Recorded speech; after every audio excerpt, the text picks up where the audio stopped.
ক্ষেপে বললে একদম পশ্চিমবঙ্গে যেটা বার্নিং ইস্যু, অর্থাৎ এই যে 2016 প্যানেলের 19,000 যোগ্য শিক্ষক শিক্ষাকর্মী যাদেরকে বলি করে দেওয়া হলো কেবলমাত্র কিছু যাদের দ্বারা উপকৃত অর্থাৎ টেন্টেড টিচার্স এবং গ্রুপ সি গ্রুপ ডি তাদেরকে বাঁচানোর জন্যে যোগ্য শিক্ষক শিক্ষাকর্মীকে বলি দেওয়া হয়েছে।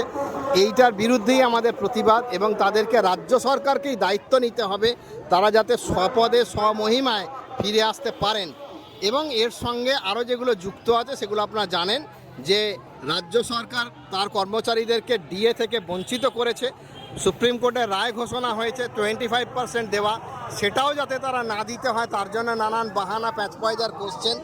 সমস্ত রাজ্যে সপ্তম বেতন কমিশন গঠিত হয়েছে, আমাদের রাজ্যে এখনও সপ্তম বেতন কমিশন গঠিত হয়নি।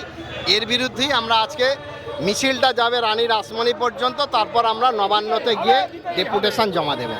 বাংলা হান্টের আরো খবর দেখতে নজর রাখুন। বাংলা খবর মানেই বাংলা হান্ট।